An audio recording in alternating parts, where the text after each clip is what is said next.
சில பேரை இப்படி சொல்றது உண்டு, அடுத்தவங்களை அனுசரித்து நடந்துக்க தெரியல, அவன் என்ன சார் மனுஷன் அப்படிம்பாங்க.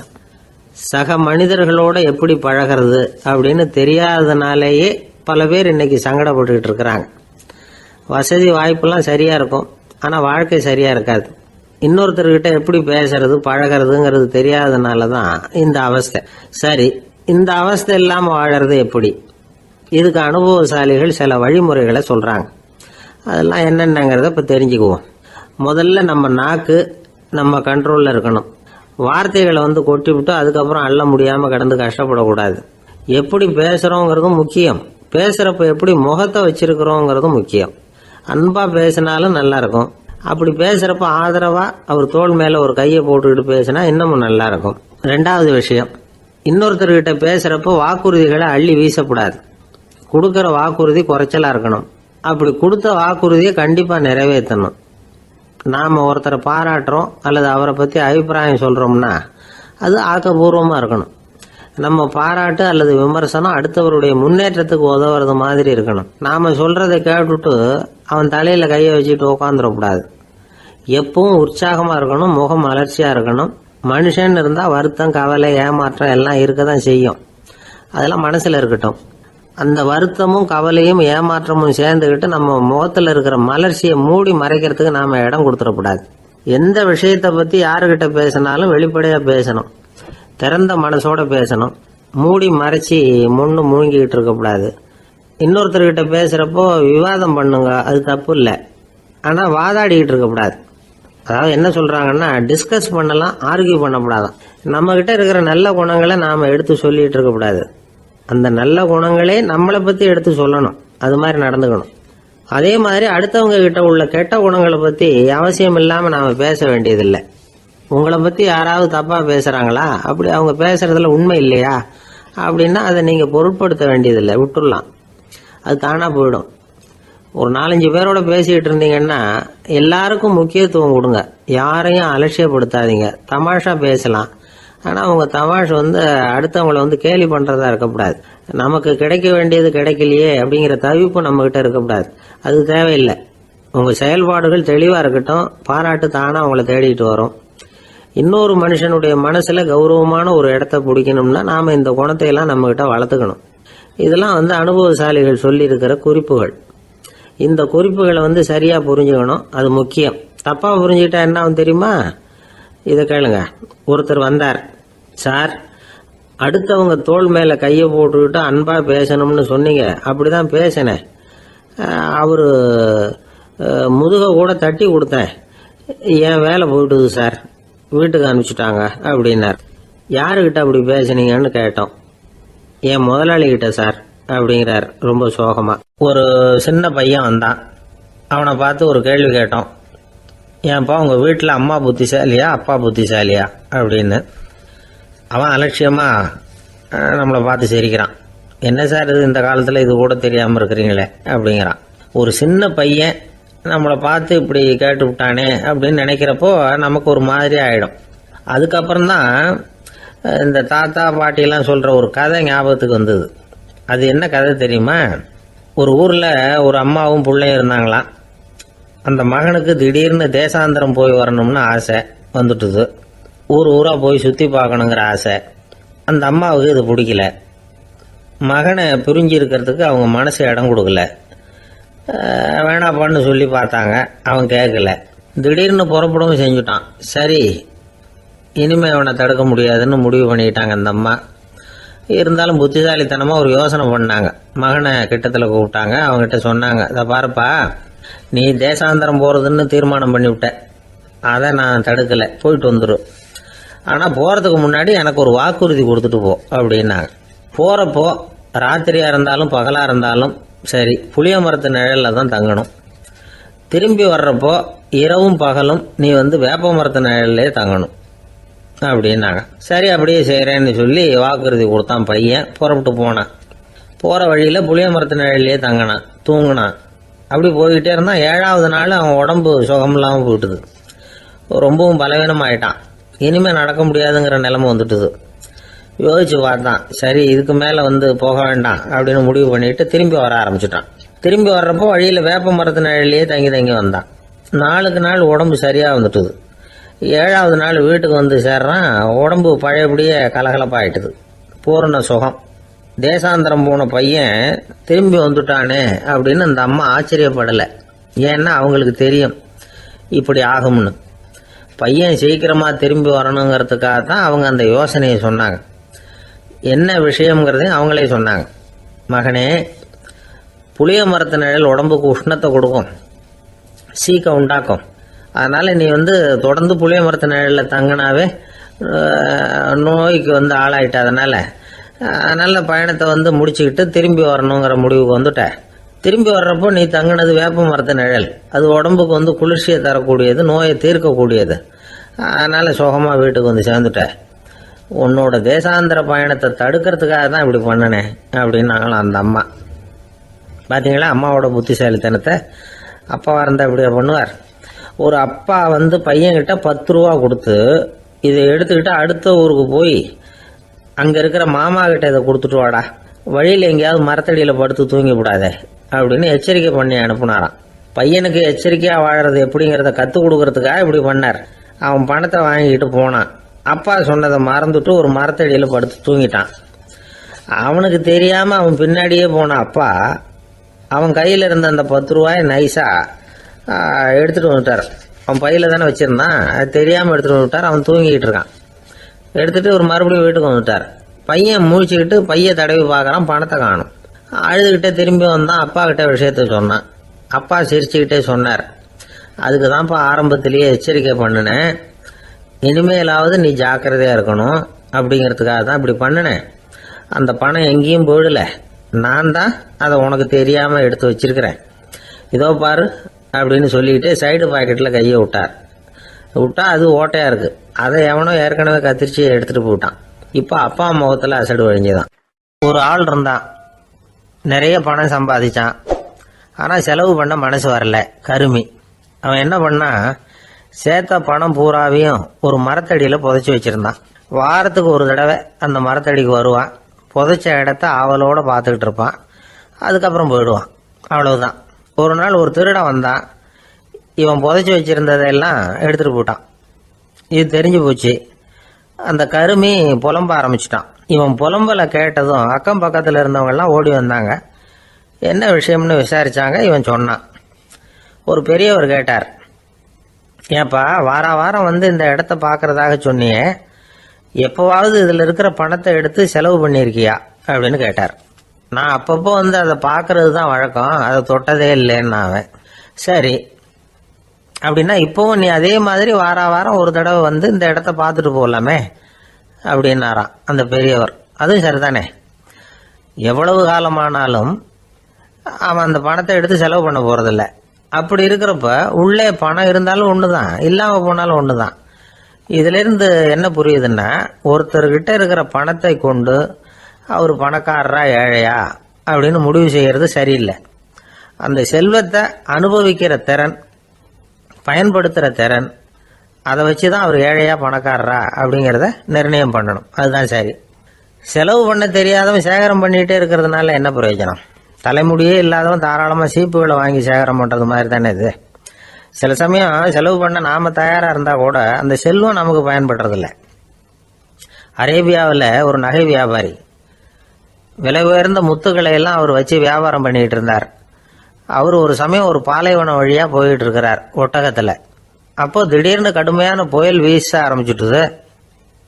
திசை தவறி இவர் எங்கேயோ வந்துட்டார்.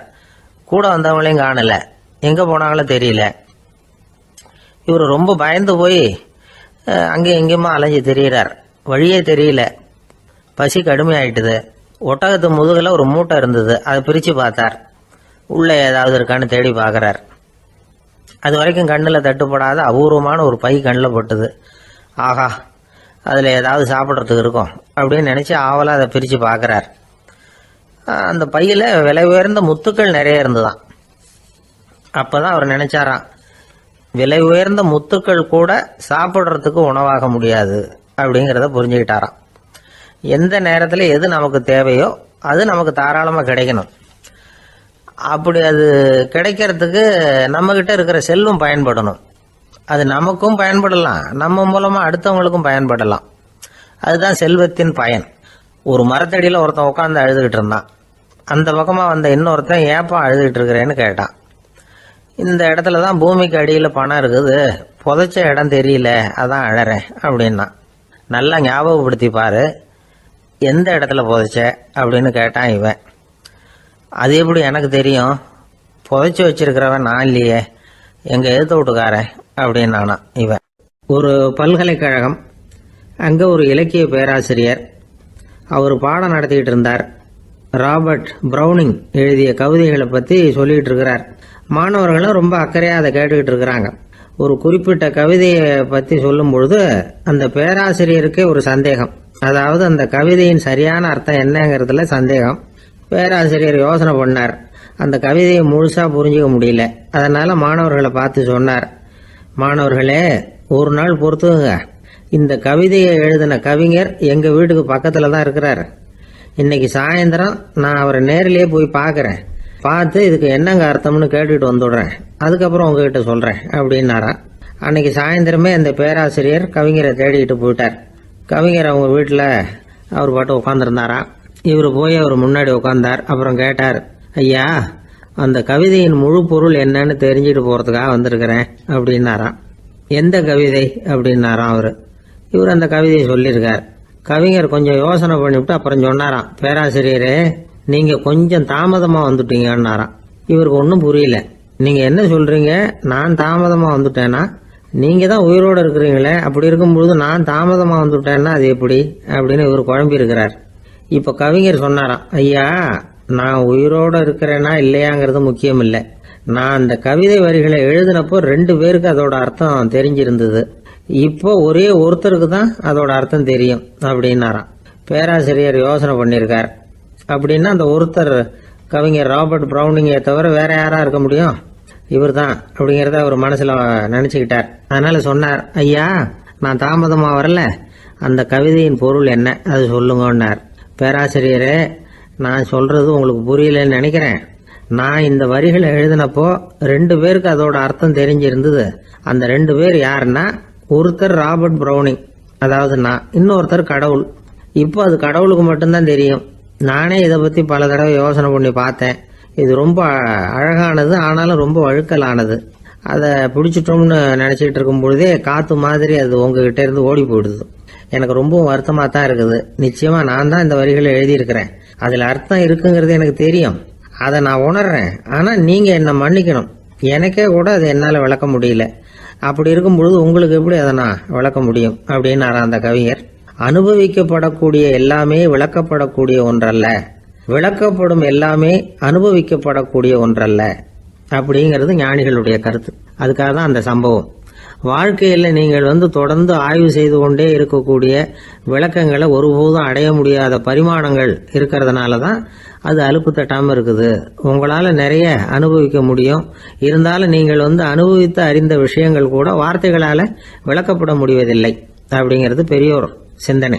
இதெல்லாம் ஒரு பக்கம் இருக்கட்டும்.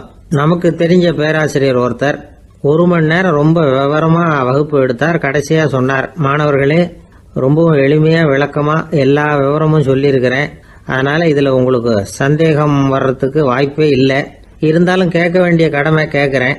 இது வரைக்கும் நடத்தினதில் யாருக்காவது ஏதாவது சந்தேகம் உண்டா அப்படின்னு கேட்டாராம். எனக்கு ஒரே ஒரு சந்தேகம்தான் சார் அப்படின்னு எழுந்திரிச்சு நிற்கிறான் ஒருத்தன். என்னன்னு கேட்டாராம். இது வரைக்கும் நீங்கள் என்ன பாடம் சார் நடத்துனீங்க அப்படின்னானா அவன். பந்திக்கு முந்தர ஆசாமிகள் நம்மள பல பேர் உண்டு. அப்படி முந்தறதுக்கு கூட முயற்சி பண்ணுறவங்க நிறைய பேர் இருக்கிறாங்க.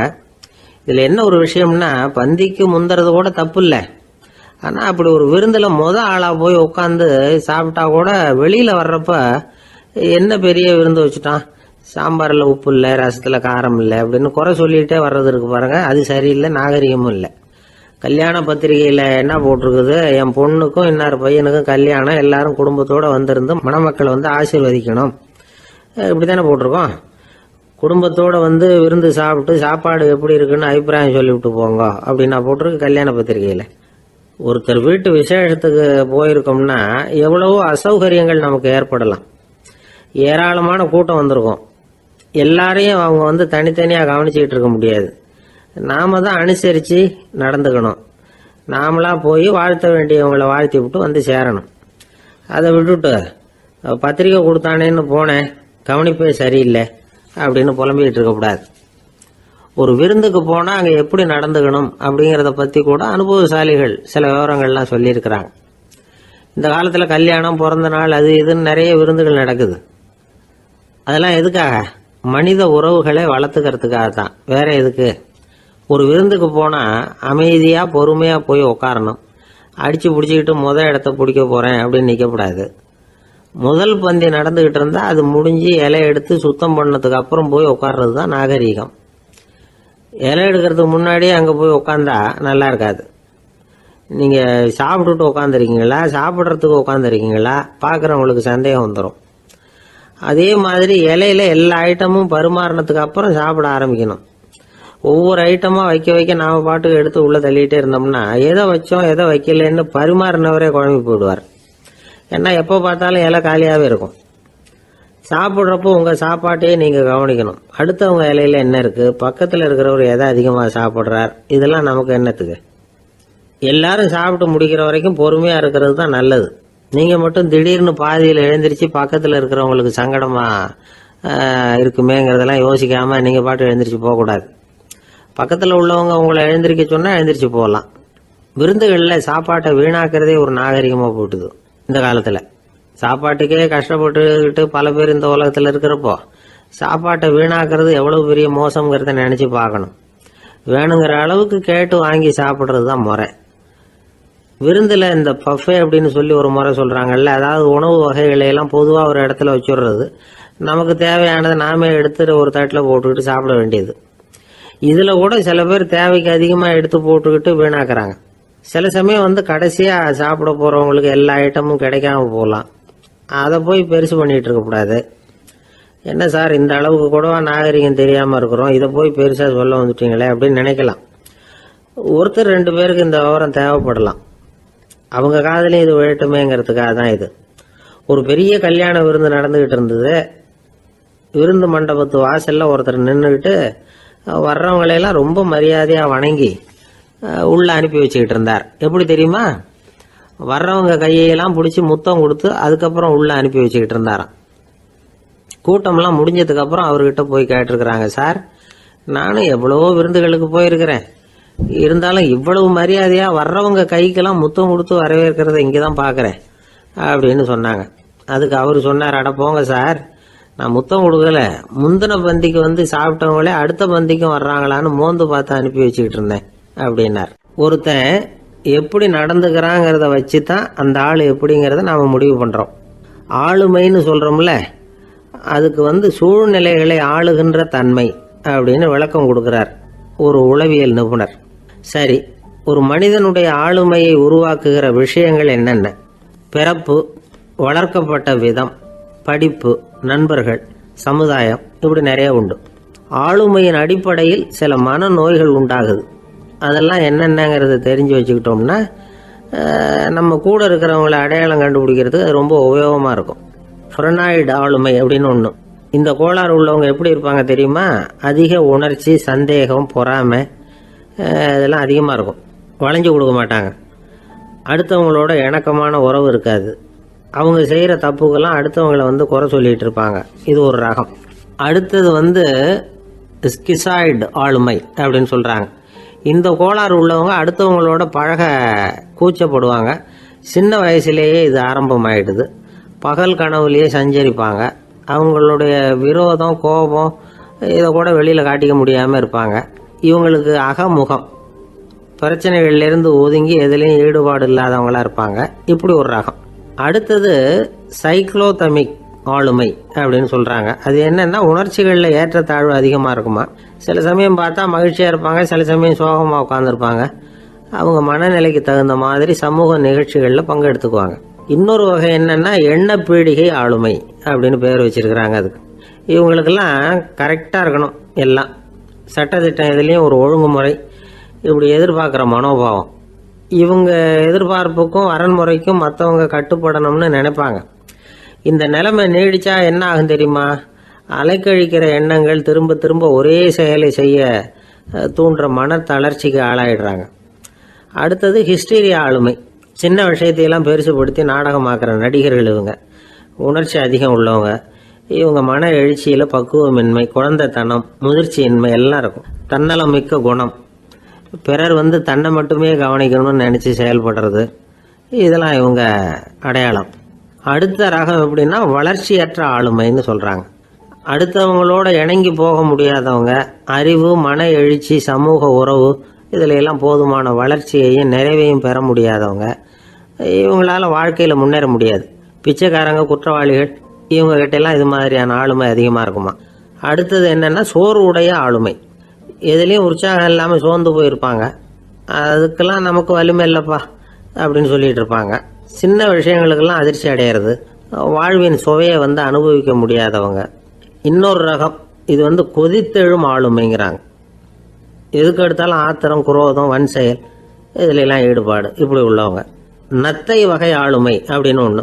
அடுத்தவங்க மேலே விரோதம் இருக்கும், அடிக்கணுங்கிற எண்ணம் இருக்கும். ஆனால் அதை அப்படியே வெளியில் காட்டாமல் அதே சமயம் அமைதியான முறையில் வெறுப்பை வெளிக்காட்டுற ரகம். இவங்கெல்லாம் பேசாமல் கம்முன்னு இருந்துக்கிட்டே நினைச்சதை நிறைவேற்றிக்கிடுவாங்க. முன்ஜாக்கிரதை ஆளுமை அப்படின்னு ஒரு ரகமா. பாதுகாப்பின்மை, சந்தேகம், முழுமையின்மை, அறவேக்காட்டுத்தனம் இந்த மனப்போக்கு அதிகமாக இருக்கிறதுனால அகம்பாவம், புடிவாதம், எச்சரிக்கை எல்லாம் அளவுக்கு மீறி இருக்கும். இதுவரைக்கும் நாம் பேசிக்கிட்டு இருந்த ஆளுமை பண்புகள் அளவுக்கு அதிகமாக போயிட்டுதுன்னா ஆளுமை கோளாறுகள் ஏற்படும். அதன் அடிப்படையில் மனவியாதிகள் வருமா. அதனால் இணக்கமான எல்லாரும் விரும்புகிற இயல்பான ஆளுமையை பெறுவதற்கு நாம் முயற்சி செய்யணும் அப்படிங்கிறது மனோதத்துவ நிபுணர்களுடைய ஆலோசனை. ஒருத்தர் ஒரு மனோதத்துவ டாக்டரை தேடிட்டு வந்தாராம். டாக்டர், எனக்கு மனசில் ஏதோ வியாதி, ஆளுமை கோளாறு, அதாவது எனக்கு சீக்கிரமாக செத்து போனால் தேவையில்லைன்னு தோணுது அப்படின்னாராம். உடனே அந்த டாக்டர், சரி அப்படின்னா இங்கே இருங்க, நான் வைத்தியம் பார்க்குறேன் அப்படின்னாராம். ஒருத்தர் முகத்தை தொங்க போட்டுக்கிட்டு ஒரு மாதிரியாக வந்தார். என்ன விஷயம்னு விசாரித்தேன். என்னுடைய நண்பன் ஒருத்தங்கிட்ட கருத்து வேறுபாடு, இனிமேல் நமக்குள்ளே எந்த சம்மந்தமும் வேணாம்னு நட்பை முறிச்சிட்டு வந்துட்டேன்னா. நண்பர்கள்னு இருந்தால் கருத்து வேறுபாடு வரத்தான் செய்யும்னு. கருத்து வேறுபாடு வராமல் இருக்கிறதுக்கு ஏதாவது வழி உண்டா அப்படின்னு கேட்டாங்க. அதை பற்றி நிபுணர்கள் சில யோசனைகளை சொல்லியிருக்கிறாங்கன்னு. முதல் விஷயம் என்னென்னா, உங்கள் நண்பனுக்கு ஒரு செய்தி சொல்லணும்னா அதை நீங்களே நேரடியாக சொல்லுங்கள், அல்லது உங்கள் கைப்பட கடிதம் எழுதுங்க. அதாவது நேரடி தொடர்பு முக்கியம். அதை விட்டுட்டு இன்னொருத்தர் மூலமாக நண்பர்களுக்கு செய்தி அனுப்புனா நீங்கள் சொல்கிற செய்தி அப்படியே போய் சேராது, அது சேதமாயிடும். கூட்டி குறைச்சி சொல்லிவிடுவாங்க, அது குழப்பத்தில் கொண்டாந்து விட்டுரும். இது ஒரு யோசனை.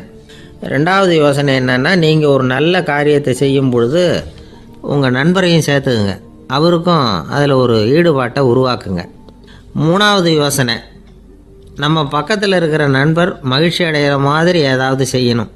சின்ன சின்ன செயல்களாக இருந்தாலும் பரவாயில்ல, அவர் நமக்கு எதுவும் செய்யலையே, நாம் எதுக்கு செய்யணும் அப்படின்னு நினச்சிக்கிட்டு இருக்கக்கூடாது. நாலாவது யோசனை என்னென்னா, உங்களுக்கு ஒரு பிரச்சனையா அல்லது உங்கள் நண்பருக்கு ஒரு பிரச்சனையா, எதுவாக இருந்தாலும் 2 பேரும் சேர்ந்து உட்காந்து ஆலோசனை பண்ணுங்கள். நம்ம யோசனையும் கேட்கப்படுதே அப்படிங்கிற நினைப்பே அவருக்கு ஒரு மன நிறைவை உண்டாக்குமா. 5வது யோசனை, உங்கள் நண்பர் ஏதோ ஒரு காரியத்தை செய்கிறார், நீங்கள் உடனே அவசரப்பட்டு நீ செய்கிறது தப்புன்னு தீர்ப்பு சொல்லக்கூடாது. அவர் அதை செய்யறதுக்கான நியாயங்கள் எவ்வளோ இருக்கும், அதை புரிஞ்சுக்கிறதுக்கு முயற்சி பண்ணணும். 6வது யோசனை, உங்கள் நண்பர் என்ன சொன்னாலும் அதை பொறுமையாக கேளுங்க. அவர் சொல்கிறத புரிஞ்சுக்கணும், அவர் சொல்ல விரும்புகிறத புரிஞ்சுக்கணும், அவர் சொல்ல முடியாமல் தவிக்கிறதையும் புரிஞ்சுக்கணும். இப்படி 3 விதமாகவும் அவரை புரிஞ்சுக்கிட்டு அதுக்கு தகுந்த மாதிரி செயல்படணும். 7வது யோசனை என்னென்னா, உங்கள் நண்பர் உங்ககிட்ட ஏதோ ஒரு கருத்தை சொல்கிறார், அது உங்களுக்கு பிடிக்கல, அதுக்காக உடனே நீ சொல்கிறது சரியில்லை, நான் ஒத்துக்க மாட்டேன் அப்படின்லாம் மறுத்துக்கிட்டு இருக்கக்கூடாது. அவர் சொல்கிறத கேட்கணும், பொறுமையாக சிந்திக்கணும், அதுக்கப்புறம் பதில் சொல்லணும். இப்படிலாம் நடந்துக்கிட்டால் நண்பர்களுக்குள்ள கருத்து வேறுபாடு வர்றதுக்கு வாய்ப்பே இருக்காது அப்படின்னு வல்லுநர்கள் தொகுத்து சொல்லியிருக்கிறாங்க இந்த யோசனைகளை. எனக்கு தெரிஞ்ச சில நண்பர்கள் உண்டு, அவங்களுக்குள்ளேயும் கருத்து வேறுபாடுகள் வராமல் இருக்கிறதுக்கு சில நுட்பங்களை கையாளுறது உண்டு. ஒருத்தர் சொன்னார், அந்த டாக்டர் சின்ன வயசுலேருந்து என் கூட பழகினவர், நாங்கள் 2 பேரும் இணை பிரியாத நண்பர்கள். இருந்தாலும் எனக்கு உடம்பு சரியில்லைன்னா நான் அவர்கிட்ட வைத்தியம் பார்த்துக்க மாட்டேன் அப்படின்னார் ஒருத்தர். ஏன் அப்படின்னு கேட்டேன். எங்கள் நட்பு கெட்டுப்படக்கூடாது இல்லையா, அதனால தான் அப்படின்னாரு இவர். ஒரு சிகை அலங்கார கூடம் ரொம்ப சுறுசுறுப்பாக எல்லாரும் வேலை செஞ்சுக்கிட்டு இருக்கிறாங்க. முடிவெட்டிக்க வந்திருக்கிறவங்க நிறைய பேர் எல்லாரும் வரிசையாக உட்காந்துருக்குறாங்க. அந்த சமயத்தில் திடீர்னு கதவை திறந்துக்கிட்டு ஒருத்தர் உள்ளே வர்றார். அவர் ஒரு பெரிய மனிதர். அவரும் முடிவெட்டிக்கிறதுக்காக தான் உள்ளே வந்திருக்கிறார். அவரை பார்த்த உடனே அங்கே வரிசையில் உட்காந்துருந்தவங்க எல்லாரும் எழுந்திரிச்சு அவர்கிட்ட வந்துட்டாங்க. அவரை சுற்றி நின்றுக்கிட்டாங்க. எப்படி இருக்கிறீங்க, நல்லா இருக்கீங்களா அப்படின்னு விசாரிக்க ஆரம்பிச்சிட்டாங்க. எல்லாம் முடிஞ்சதும் வந்தவர் கேட்டார், வரிசையில் கடைசியாக இருக்கிறவர் யார் அப்படின்னு கேட்டார். ஏன்னு கேட்டாங்க.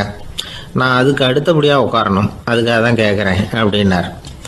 உடனே அங்கே இருந்தவங்கெல்லாம் என்ன சொன்னாங்க தெரியுமா? நீங்கள் வரிசையில் காத்திருக்கக்கூடாது, நீங்கள் அரசாங்கத்தின் தலைவர், உங்களுக்கு நேரம் முக்கியம், அதனால் நீங்கள் முன்னாடி போங்க அப்படின்னு சொன்னாங்க. ஆனால் அதை அவர் கேட்கல. தோழர்களே, உங்களுடைய கருத்துக்கு ரொம்ப நன்றி. எல்லாரும் வரிசையாக தான் வரணும், அதுதான் முறை. வரிசையில் வரணுங்கிற நடைமுறையை நானும் பின்பற்ற விரும்புகிறேன். நாம் எல்லாரும் சமமானவர்கள் அப்படின்னார். இப்படி சொல்லிவிட்டு வரிசையில் கடைசியாக இருந்த ஒரு நாற்காலியில் போய் உட்காந்துக்கிட்டார். தன் சட்டை பையில் இருந்த ஒரு செய்தித்தாளை எடுத்தார், படிக்க ஆரம்பிச்சிட்டார். ஆனால் அங்கே இருந்தவங்களால இதை பார்த்துக்கிட்டு சும்மா இருக்க முடியல. ஒருத்தர் எழுந்திரிச்சு வந்தார். ஐயா, இப்போ என்னுடைய முறை வந்திருக்குது, நான் தான் போக வேண்டிய முறை. உங்களை இங்கே காத்திருக்க வைக்கிறத விட ஒரு 5 ஆண்டுகளுக்கு கூட நான் முடிவெட்டிக்காமே இருந்துட முடியும் அப்படின்னார்.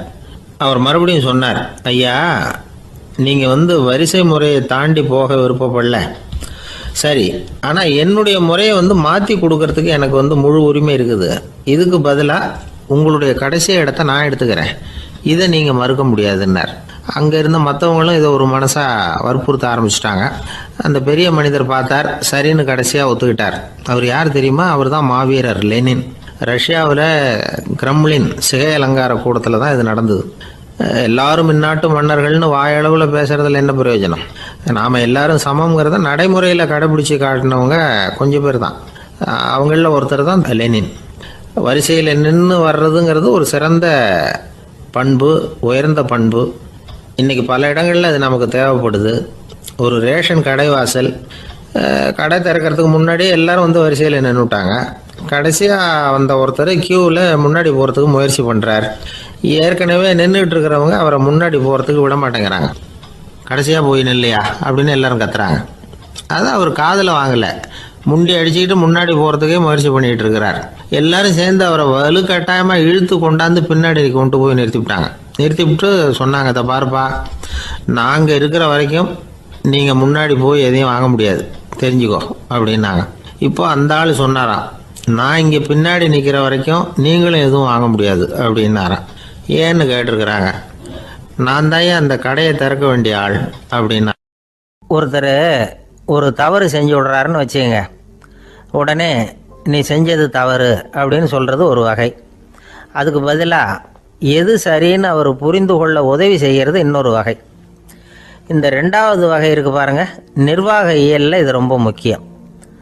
அலுவலகத்தில் வேலை பார்க்குற ஒருத்தர் முக்கியமாக தெரிஞ்சுக்க வேண்டியது என்ன தெரியுமா? சக ஊழியர்கள்கிட்ட எப்படி பழகணும், மேலதிகாரிகள்கிட்ட எப்படி பழகணும், தனக்கு கீழே வேலை செய்கிறவங்க கிட்ட எப்படி பழகணும், வாடிக்கையாளர்கள்கிட்ட எப்படி பழகணும், இவங்க எல்லார்கிட்டையும் செம்மையான உறவை ஏற்படுத்திக்கிறது எப்படி. இதையெல்லாம் சொல்லிக் கொடுக்குற பாடம் தான் இன்டர் பர்சனல் ஸ்கில், திறமையான உறவு அப்படிங்கிறது. எந்த வேலையில் இருந்தாலும் சரி, இந்த உறவுகளை வளர்க்கும் திறன் உள்ளவங்க சீக்கிரம் முன்னுக்கு வந்துடுறாங்க. மற்றவங்க கிட்ட உறவை பலப்படுத்திக்கிறது எப்படி அப்படின்னு தெரிஞ்சுக்கிட்டோம்னா எந்த ஒரு தடையையும் சுலபமாக தாண்டி செய்கிற தொழிலில் முன்னுக்கு வந்துடலாம். ஹார்வர்டு பல்கலைக்கழகத்தில் ஒரு கணக்கெடுப்பு பண்ணி பார்த்தாங்களாம். பார்க்குற வேலையில் எது மாதிரி குணாதிசயம் உள்ளவங்க வேகமாக முன்னுக்கு வர்றாங்க அப்படின்னு தெரிஞ்சுக்கிறதுக்காக இந்த கணக்கெடுப்பு. வெவ்வேறு துறையில் வேகமாக முன்னுக்கு வந்திருக்கிற பல பேரை சந்தித்து இந்த சர்வேயை நடத்தியிருக்கிறாங்க. அவங்க கண்டுபிடிச்சி சொல்லியிருக்கிற உண்மை என்ன தெரியுமா? ஒருத்தர் ஒரு வேலையில் இருந்தால் அது சம்பந்தப்பட்ட சப்ஜெக்ட் பற்றிய அறிவு 35% இருந்தால் போதுமா. ஆனால் உறவுகளை வளர்க்கக்கூடிய திறன், இன்டர் பர்சனல் ஸ்கில்லு 65% வேணும். இப்படி உள்ளவங்க சீக்கிரம் முன்னுக்கு வந்துவிடுறாங்களாம். அதனால் ஒருத்தருக்கு வேலை சரியாக புரியலைன்னா கூட விவரமாக மற்றவங்கக்கிட்ட பழகிறது எப்படின்னு புரிஞ்சால் போதும், அவர் முன்னுக்கு வந்துடலாம். அலுவலகங்களில் மட்டும் இல்லை, எல்லா இடங்கள்லேயும் இது ரொம்ப முக்கியம். வீட்டுக்குள்ளேயும் இது ரொம்ப முக்கியம், வீட்டுக்கு வெளியேயும் இது முக்கியம். அடுத்தவங்க கிட்ட பழகிறது எப்படிங்கிறத தெரிஞ்சுக்காதவன் வாழ்க்கையில் முன்னேற முடியாது. இன்றைக்கி ஆயுதங்களால் காயப்படுத்தி கொள்ளுகிறவர்களை விட வார்த்தைகளால் காயப்படுத்தி கொள்ளுகிறவர்கள் தான் அதிகம். பெரியவங்க என்ன சொல்கிறாங்க தெரியுமா? நீங்கள் இந்த பூமியில் பிறந்ததன் அர்த்தம் பூர்த்தி ஆகணும்னா அடுத்தவங்களுக்கு உதவி பண்ணுங்க. அடுத்தவங்களுக்கு உதவி செய்ய முடியாவிட்டால் கூட பரவாயில்லை, ஆனால் யாரையும் புண்படுத்தி விடாதீங்க அப்படின்னு சொல்கிறாங்க. எனக்கு தெரிஞ்ச ஒருத்தர் ஒரு அலுவலகத்தில் வேலை பார்க்குறார். அவர் சொல்லுவார், எனக்கு இந்த இன்டர்பர்சனல் ஸ்கில் ரொம்ப அதிகம் சார். சக ஊழியர்கள்கிட்ட ரொம்ப சுமூகமாக நடந்துக்குவேன். என் கூட வேலை பார்க்குற ஒருத்தருக்கு ஏதாவது ஒரு கஷ்டம்னா அந்த சமயத்தில் அவர் செய்ய வேண்டிய வேலையை நான் செஞ்சுருவேன் சார் அப்படிம்பார். நான் அவர்கிட்ட சமீபத்தில் அப்படி ஏதாவது செஞ்சுருக்கீங்களா அப்படின்னு கேட்டேன். செஞ்சுருக்கேன் சார். போன வாரம் புதன்கிழமை ஆஃபீஸில் என் பக்கத்து சீட்டுக்காரருக்கு வயிற்று வலி. உடனே நான் மெடிக்கல் லீவ் போட்டுவிட்டு எங்கள் வீட்டுக்கு போயிட்டேன் சார் அப்படின்னார். ஒரு சீன தேசத்து அரசர் இருந்தார். அவருக்கு வயசாயிட்டுது. அவருக்கு அடுத்தபடியாக அவருடைய புள்ள பட்டத்துக்கு வரணும், ஆட்சி பொறுப்பை ஏற்றுக்கணும். ஒரு நல்ல தலைவனுக்கு இருக்க வேண்டிய பண்புகள்லாம் தன்னுடைய மகனுக்கு இருக்கணும்னு விரும்பினார் அந்த அரசர். அதனால் இளவரசனை பக்கத்தில் இருந்த ஒரு குரு கிட்ட அனுப்புனார். இளவரசன் அவர்கிட்ட போய் சேர்ந்தான். அந்த குரு என்ன பண்ணார் தெரியுமா? இவனை பார்த்து சொன்னார், இதை பாருப்பா, நீ என்ன பண்ணுற, இப்போவே பக்கத்தில் இருக்கிற காட்டுக்கு போ, நடு காட்டில் போய் ஒரு இடத்துல உட்காந்துக்கோ. அங்கே என்னென்ன சத்தம்லாம் உன் காதில் விழுதுன்னு கவனித்து கேளு. உன் காதில் விழுந்த ஓசைகள் என்னென்னங்கிறத என்கிட்ட வந்து சொல்லு, அதுதான் எனக்கு தெரியணும், உனக்கு வேலையும் அதுதான் அப்படின்னு சொல்லி அனுப்பி வச்சுட்டார். இளவரசன் காட்டுக்கு போனான். குரு சொன்னபடியே ஒரு இடத்துல உட்காந்து கவனித்து கேட்டான். அதுக்கப்புறம் குருக்கிட்ட திரும்பி வந்தான். என்னென்ன சத்தம்லாம் கேட்ட அப்படின்னு கேட்டார் குரு. குருவே, காட்டில் நான் பறவைகள் சத்தம்லாம் கேட்டேன், மிருகங்களின் ஓசையையும் கேட்டேன், இதை தவிர இடி மின்னல் மழை இதுகளோட சத்தத்தையும் கேட்டேன் அப்படின்னா. குரு யோசனை பண்ணார், நீ இன்னமும் சரியாக கேட்கல, அதனால் மறுபடியும் காட்டுக்கு போ, கொஞ்ச நாள் தங்கியிருந்து கேட்டுட்டு வா அப்படின்னார். இளவரசனுக்கு ஒன்றும் புரியல. இருந்தாலும் குருவின் கட்டளையாச்சே, மறுக்க முடியுமா? உடனே அவன் மறுபடியும் காட்டுக்கு போனான். ஒரு இடத்துல உட்காந்தான். கொஞ்ச நேரம் உன்னிப்பாக கவனித்து கேட்டான். சில நாள் கழித்து குருக்கிட்ட திரும்பி வந்தான். குருவே, இந்த தடவை சில துல்லியமான சத்தங்களை எல்லாம் கேட்டான். தேனி பறக்கிற சத்தம், நீரோடையின் மெல்லிய ஓசை, இதெல்லாம் கேட்டேன்னா. குரு சிரித்தார். நீ மறுபடியும் காட்டுக்கு போ, இன்னும் சில நாள் அங்கே இரு, முழுமையாக கவனமாக கேட்டுக்கிட்டு வா அப்படின்னு சொல்லி அனுப்பி வச்சுட்டார். இளவரசனுக்கு குழப்பம் அதிகமாகிட்டுது. ஒன்றுமே புரியல. மறுபடியும் காட்டுக்கு போனான். மௌனமாக ஒரு இடத்துல உட்காந்துட்டான். அப்படியே தியானத்தில் ஆழ்ந்துட்டான். சில நாளில் அவனுக்கு இதுவரை கேட்காத ஓசைகள்லாம் கேட்க ஆரம்பிச்சிட்டுது. இதைத்தான் நான் கேட்கணும்னு என்னுடைய குரு எதிர்பார்த்துருக்கிறாருங்கிறத புரிஞ்சுக்கிட்டான். உடனே குருக்கிட்ட ஓடனான். குருவே, இந்த தடவை காதுகளுக்கு கேட்க முடியாத சில ஓசைகளை கூட என்னால் உணர முடிஞ்சுது. பூ மலருகிற ஓசை, சூரியனால் பூமி சூடாகிறப்போ எழுகிற ஓசை, காலை பனித்துளி இந்த புல்லுலாம் குடிக்கிற ஓசை, இது எல்லாம் என்னால் நல்லா கேட்க முடிஞ்சுது அப்படின்னா. குருவுக்கு இப்போ தான் திருப்தி ஏற்பட்டு தான். இளவரசனை பார்த்து சொன்னார், இதை பாருப்பா, இப்போ தான் நாட்டை ஆளுகிற தகுதி உனக்கு வந்திருக்குது அப்படின்னு சொல்லி அதுக்கு விளக்கமும் கொடுத்தாராம். எந்த அரசன் தன்னுடைய மக்களின் இதயம் பேசுகிற மௌன மொழியை, மௌன வார்த்தைகளை கேட்குறானோ அவன்தான் ஆள தகுதி உள்ளவன். எந்த அரசன் தன்னுடைய மக்களின் உணர்ச்சிகளை உண்மையாக உணர்றானோ அவன்தான் முதன்மையான அரசன். போலி வார்த்தைகளை மட்டும் கேட்டுட்டு பல மௌன ராகங்களை காதில் வாங்கிக்காதவன் அரசனே இல்லை. எந்த நாட்டில் எப்போ ஒரு அரசன் தன்னுடைய மக்களின் உணர்ச்சிகளை கேட்க மறுக்கிறானோ அன்னையிலேருந்தே அந்த நாடு அழிய தொடங்குது அப்படின்னு அர்த்தம். இதுதான் அந்த குரு இளவரசனுக்கு போதிச்சது.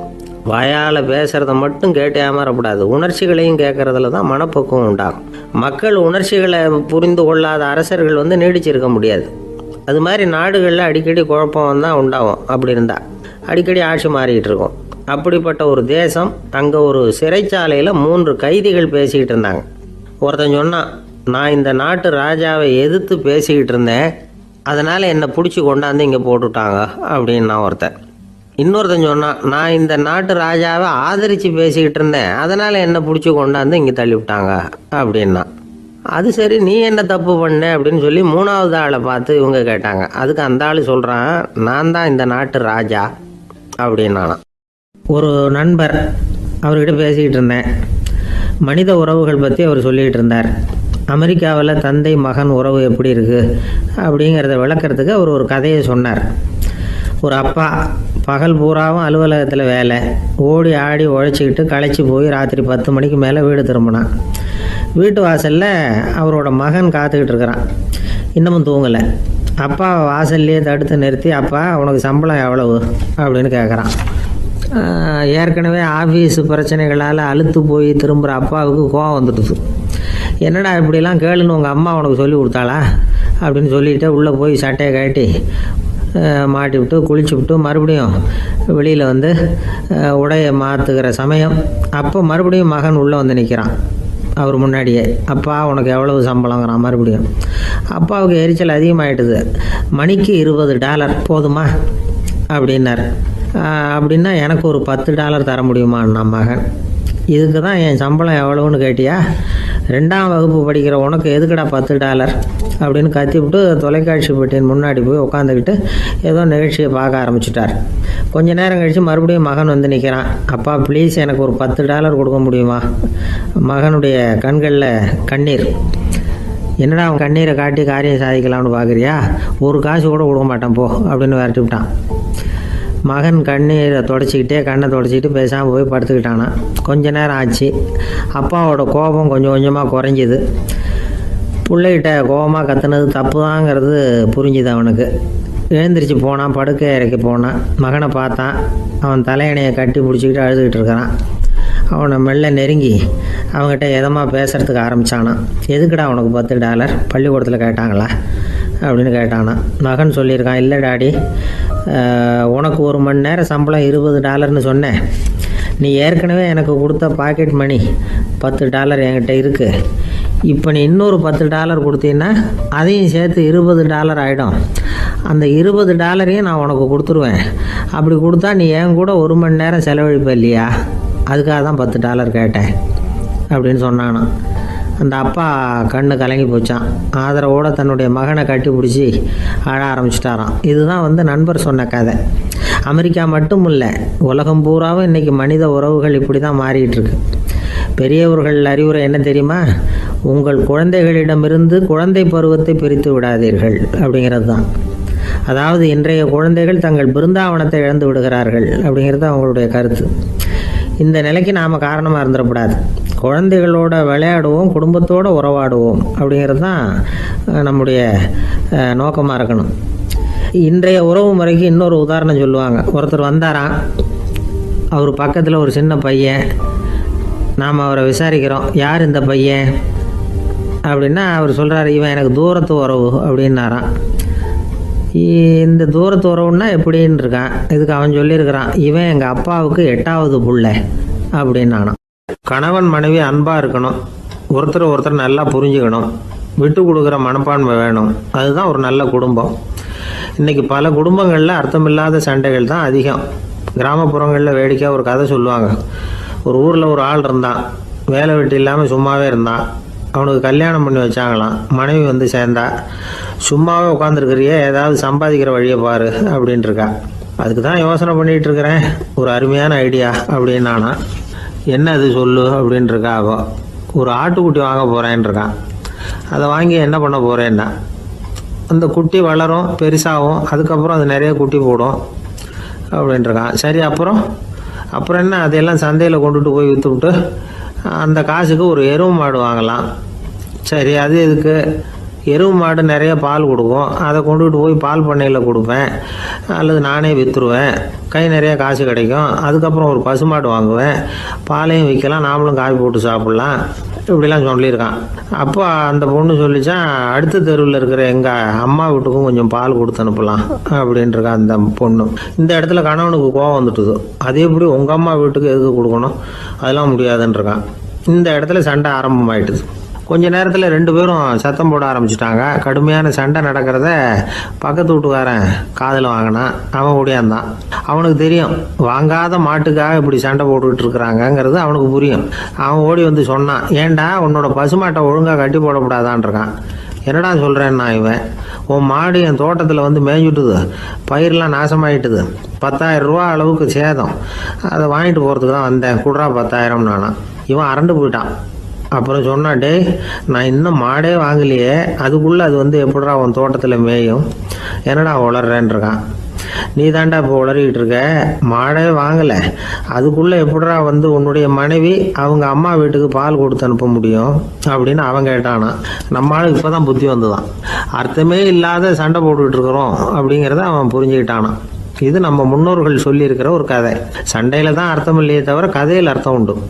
அதாவது இல்லாத விஷயங்களுக்காக சண்டை போட்டுக்கிட்டு இல்லறத்தை வீணாக்கிக்கிட்டு இருக்கிற மனிதர்கள் இன்றைக்கு நிறைய பேர் இருக்கிறாங்க.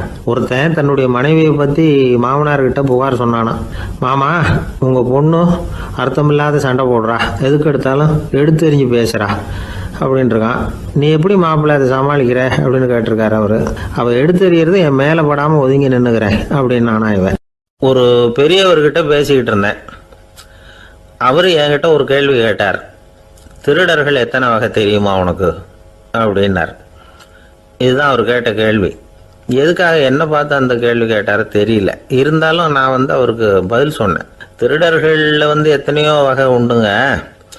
கார் திருடன், சைக்கிள் திருடன், முகமூடி திருடன், எப்படி சொல்லிகிட்டே போகலாம். இருந்தாலும் என்னுடைய சிற்றறிவுக்கு எட்டின வரையில் திருடர்களை 2 வகையாக பிரிக்கலாம் அப்படின்னு நினைக்கிறேன். ஒன்று ராத்திரியில் திருடுற திருடன், இன்னொருத்தன் பகலில் திருடுற திருடன். அதாவது பகல் திருடன், ராத்திரி திருடன் அப்படின்னு பெரியவர் சிரித்தார். என்ன சிரிக்கிறீங்களே, என்ன கள்வர்கள் 4 வகை அப்படின்னு ஆரம்பித்தார். எப்படின்னு கேட்டேன். சாப்பாட்டுக்கு இல்லாமல் திருடுறாங்க பாருங்க, அது ஒரு வகையான். சாப்பாட்டுக்கு இருந்தும் திருடுறாங்க பாருங்க, அது ஒரு வகையான். இதை தவிர இன்னும் ஒரு 2 வகை திருட்டு உண்டு. அது என்னன்னா, ஆண்டவன் கிட்ட இருந்து நாம திருடுற திருட்டு, இன்னொன்று என்னன்னா நம்ம கிட்ட இருந்து ஆண்டவன் திருடுற திருட்டு அப்படின்னார். எனக்கு ஒன்றும் புரியல. என்ன சார் இது, ஆண்டவனையே திருடன்னு சொல்றீங்களே அப்படின்னு ஆச்சரியமா. ஆமாங்க, ஆண்டவனை கல்வன்னு சொல்றது இல்லையா. காஞ்சிபுரத்துக்கு பக்கத்தில் திருக்கார்வனம் அப்படின்னு ஒரு ஊர் இருக்கு. அங்கே உள்ள பெருமாளுக்கு கல்வர்னு தான் பேர். அது மட்டும் இல்லை, திருமங்கையாழ்வார் தம்முடைய திரு நெடுந்தாண்டகத்தில் கார்வனத்துள்ளாய் கல்வா அப்படின்னு தான் அழைக்கிறார் அப்படின்னு நிறைய உதாரணம்லாம் சொல்ல ஆரம்பித்தார். அதுக்கப்புறம் அவர்கிட்ட பேசி நான் புரிஞ்சுக்கிட்ட விவரங்களை தான் நான் இப்போ உங்ககிட்ட சொல்ல போகிறது. அதாவது அவர் சொன்ன முதல் வகை திருடர்கள் சாப்பாட்டுக்கு இல்லாமல் திருடுறவங்க. இவங்களை திருத்தி போடலாம். சாப்பாட்டுக்கு இருந்தும் பணம் சேர்க்கணுங்கிற ஆசையால் பொய் கணக்கெல்லாம் எழுதுறாங்க பாருங்க, அவங்க தான் 2வது வகை. 3வது வகை திருட்டு தான் மிகப்பெரிய திருட்டு. இறைவனுக்கு சொந்தமானதை நம்முடையதுன்னு நினைக்கிற திருட்டு. எது இறைவனுக்கு சொந்தமானது அப்படின்னா ஆத்மா. பகவானுக்கு சொந்தமான ஆத்மாவை நம்முடையதுன்னு நினைக்கிறது தான் அந்த மாபெரும் திருட்டு. இதுக்கு பேர் தான் ஆத்மாபகாரமா. சரி, இதுக்கு பரிகாரம் என்ன? எல்லாம் இறைவனுடையது, நமக்கு ஒன்றும் இல்லை அப்படின்னு நினைக்கிறது தான் இதுக்கு பரிகாரம். இதெல்லாம் இருக்கட்டும். 4வது திருட்டு ஒன்று சொன்னோம்ல, ஆண்டவன் நம்மகிட்ட இருந்து திருடுறது. அது எப்படி? ஆண்டவனை கல்வன்னு சொல்கிறாங்க, அது சரி. அவர் என்னத்தை திருடினார்? இப்போ இன்னொருத்தருக்கு சொந்தமான ஒன்றை எடுத்து வச்சுக்கிறது தான் கள்ளத்தனம். ஆனால் ஆண்டவன் எடுத்துக்கிட்டோம்னா இருக்கிறது எல்லாமே அவனுக்கு சொந்தம். அப்படி இருக்கிறப்போ அவரை எப்படி கல்வன்னு சொல்கிறது?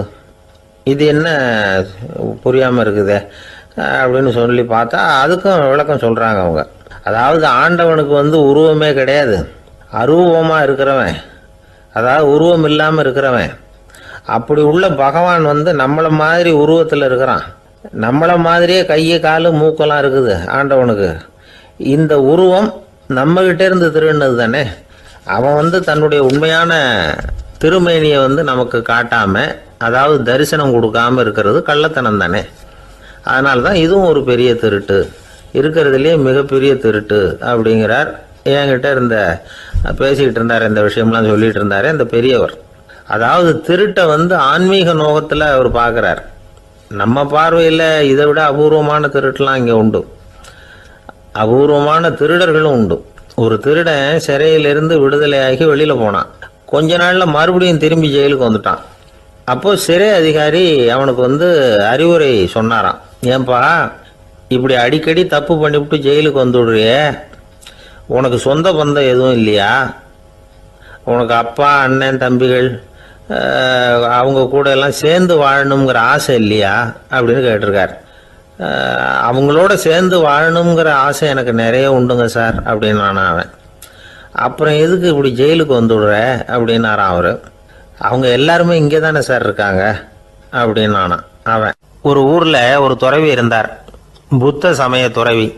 அந்த ஊர் மன்னன் அவரை பற்றி கேள்விப்பட்டிருக்கான். ஒரு நாள் புறப்பட்டு போனான், துறவியின் பாதங்களை தொட்டு வணங்கினான். அதுக்கப்புறம் சொன்னான், ஐயா, நான் உங்களை அரண்மனைக்கு அழைச்சிட்டு போகிறதுக்காக வந்திருக்கிறேன். இனிமேல் நீங்கள் இங்கே எதுக்கு இருக்கணும் அப்படின்னானா. அவன் மனசுக்குள்ளே என்ன நினைப்புன்னா, இவர் எங்கே வர போகிறாரு, நான் ரொம்ப எளிமையானவன், எனக்கு எதுக்கு அரண்மனை வாசம்னு சொல்லி விடுவார் அப்படின்னு நினச்சிருக்கான். ஆனால் அந்த துறவி என்ன பண்ணார் தெரியுமா? அப்படியா, சரி போகலாம், வா, போய் உன் ரதத்தை கொண்டுட்டு வா, அரண்மனைக்கு போகும்பொழுது அதுக்கு தகுந்த மாதிரி ஆடம்பரமாக போகணும் அப்படின்னு விட்டாரான். துறவி இப்படி சொன்னதும் அந்த மன்னனுக்கு மனசுக்குள்ளே சந்தேகம் வந்துட்டுது. இவர் உண்மையிலேயே துறவி தானா, ஏமாத்து பேர் வழி மாதிரி தெரியுதே அப்படின்னு நினச்சிருக்கான். இருந்தாலும் இனிமேல் என்ன பண்ணுறது, சொல்லியாச்சு. ரதத்தை கொண்டுகிட்டு வந்தான். துறவி ஏறி உக்காந்தார். பக்கத்தில் ராஜா. அவர் ரொம்ப உற்சாகமாக வரார். இவன் ரொம்ப சோர்ந்து போய் வரான். துறவி மரத்தடியிலேயே வாழ்ந்து பழக்கப்பட்டவர், அரண்மனையில் எளிமையாக ஒரு இடத்துல உட்காந்துக்குவார் அப்படின்னு நினச்சான். ஆனால் அப்படி இல்லை. அரண்மனைக்கு வந்த உடனே அந்த துறவி அதை கொண்டுட்டு வா, இதை கொண்டுட்டு வான்னு சொல்லி உத்தரவு போட ஆரம்பிச்சுட்டார். அரண்மனையில் இருந்தால் அரசனை மாதிரி இருக்கணும் அப்படிங்கிறார். ராத்திரி பூரா சௌரியமாக தூங்கினார். பகலில் அரண்மனை தோட்டத்தில் உலாவ வேண்டியது, நீச்சல் குளத்தில் குளிக்க வேண்டியது, இப்படியே பொழுது போக்கிட்டு இருக்கிறார். அந்த அரண்மனையில் துறவி மகிழ்ச்சியாக இருக்கிறார். மன்னனால் அப்படி இருக்க முடியல. அவருக்கு எந்த கவலையும் இல்லை, இவனுக்கு அரசாங்க கவலைகள். துறவி அப்படி இருக்கிறத இவனால் தாங்கிக்க முடியல. ஒரு நாள் அவர்கிட்டயே போய், நான் உங்ககிட்ட கொஞ்சம் பேசணும்னு நானா. துறவி பார்த்தார். நான் இந்த அரண்மனைக்கு வரும்பொழுதே நீ என்னமோ என்கிட்ட கேட்கணும்னு நினைச்ச, ஏன் காலதாமதம்? நீ அனாவசியமாக உன்னையே தொந்தரவு பண்ணிட்டு இருக்கிற, நீ கவலையாக இருக்கேங்கிறது எனக்கு புரியுது. நான் மரத்தடியில் இருந்தப்போ கூட என்னை அடிக்கடி சந்திச்சுக்கிட்டு இருப்பேன், ஏதாவது விளக்கம் கேட்கறது உண்டு. இங்கே வந்த பிறகு என்னை சந்திக்கிறது கூட அபூர்வமாக போயிட்டுது. நீ இப்போ என்ன கேட்க போறேங்கிறது எனக்கு தெரியும், இருந்தாலும் கேள் அப்படின்னாராம். வேற ஒன்றும் இல்லைங்க, இப்போ உங்களுக்கும் எனக்கு என்ன வித்தியாசம்? 2 பேரும் அரண்மனையில் தான் இருக்கிறோம். நீங்கள் மகிழ்ச்சியாக இருக்கிறீங்க, நான் அப்படி இருக்க முடியல. இவ்வளவுக்கும் நீங்கள் முன்னாடி இருந்தது மாதிரி இல்லை. தினமும் தங்க தேர் கேட்குறீங்க, உயர்தரமான ஆடைகள் அணிகிறீங்க, சுவையான சாப்பாடு. இப்படி இருக்கிறப்போ உங்களுக்கு எனக்கு என்ன வித்தியாசம்? இதுதான் மன்னனுடைய கேள்வி. இதுக்கு பதில் சொல்கிறேன், என் கூட புறப்பட்டு வா, இந்த நகரத்துக்கு வெளியில் போவோம் அப்படின்னு சொல்லி அரசனை கூப்பிட்டுக்கிட்டு ஊர் எல்லைக்கு சேர்ந்தார் துறவி. அங்கே போய் சொன்னார், இதை பாருப்பா, இந்த இடத்த தான் தேடிக்கிட்டு இருந்தேன். இனிமே நான் திரும்பி வரப்போறதில்ல. நீ என்னோட வர்றியா, திரும்பி போறியா அப்படின்னார். நான் எப்படிங்க உங்கள் கூட வர முடியும்? என்னுடைய நாடு, என்னுடைய சொத்துக்கள், மனைவி, மக்கள் எல்லாத்தையும் விட்டுட்டு எப்படிங்க வர்றதுன்னா. இப்போ அந்த துறவி சொன்னார், இப்போ வித்தியாசத்தை தெரிஞ்சுக்கிட்டியா?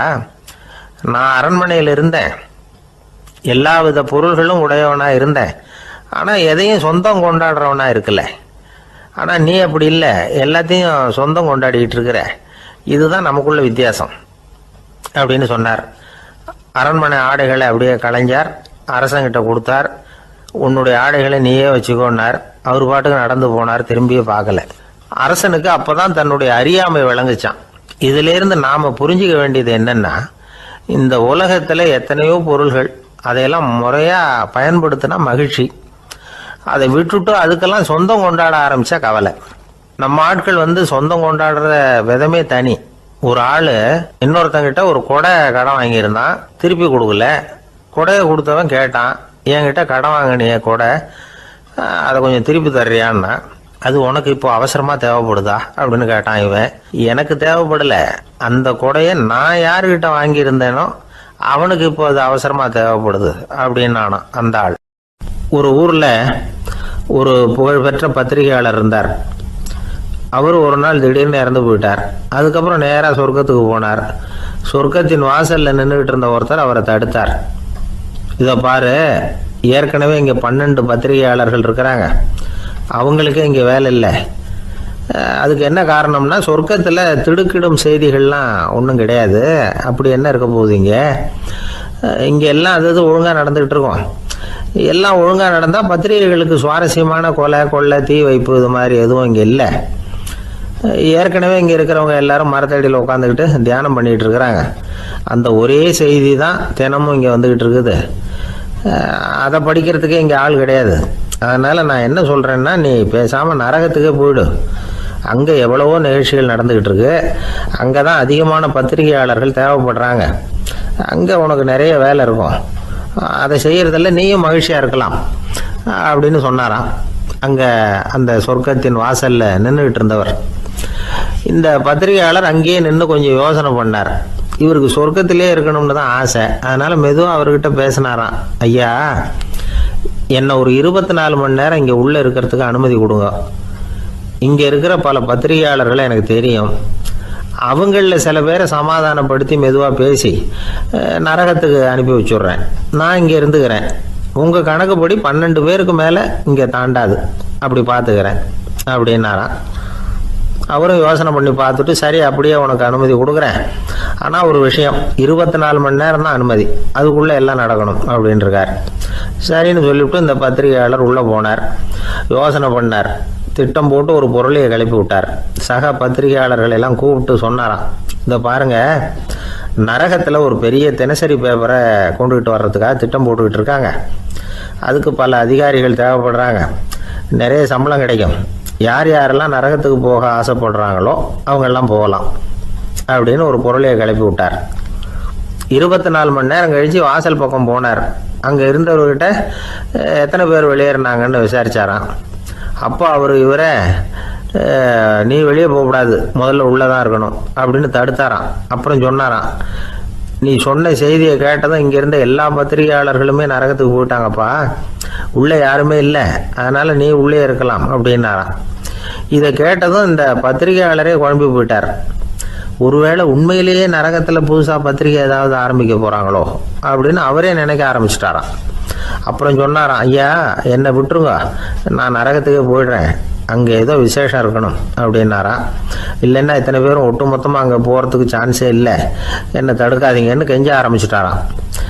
மற்றவங்க நம்பணுங்கிறதுக்காக ஒரு பொருளையை கிளப்பி விட்டார். கடைசியில் தானே அந்த பொருளைக்கு ஆளாயிட்டார். அதாவது பிறரை ஏமாற்றிய அவரது மனம் கடைசியில் அவரையே ஏமாற்ற ஆரம்பிச்சுட்டு பாருங்க. நீங்கள் இப்படி அடுத்தவங்களை ஏமாத்துறதுக்கு உங்கள் மனசை பழக்கப்படுத்துறீங்க, ஆனால் கடைசியில் அதனால் நீங்களே ஏமாற்றப்படுகிறீர்கள் அப்படிங்கிறது பெரியவர்களுடைய புத்திமதி. அதனால் உங்கள் மனசுக்கிட்ட ரொம்ப எச்சரிக்கையாக இருங்கோ அப்படிங்கிறாங்க. நம்ம ஆளுங்க அங்கே போய் என்ன சொல்லுவாங்கன்னா, இந்த பாரு அங்கே போகாத இங்கே போகாதன்னு பயமுறுத்துறது உண்டு. சில பேர் அங்கே பேய் இருக்குது, பிசாசு இருக்குது அப்படின்னு பொருளையை கிளப்பி விடுறது உண்டு. இருட்டு நேரம் காட்டு வழியாக ஒருத்தன் போய்கிட்டு இருக்கிறான். அங்கே பேய் பிசாசு நடமாட்டம் இருக்கிறதாக வதந்தி. இவன் பயந்துக்கிட்டே வேகமாக போகிறான்.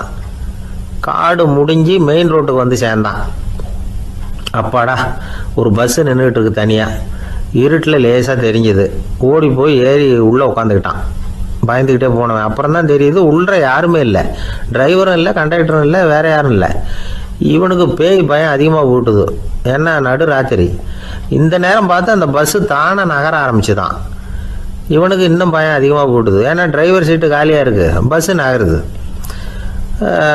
இவன் உடம்பு பூரா நடுங்க ஆரம்பிச்சுட்டுது. வீல்னு கத்தலாமான்னு பார்த்தான். அந்த நேரம் பார்த்து அவன் தோளில் ஒரு கை விழுந்துதான். திடுக்கிட்டு திரும்பி பார்த்துருக்குறான். அங்கே டிரைவர் நிற்கிறார். அவர் சொன்னாராம், ஏன்பா ஏற்கனவே பஸ்ஸு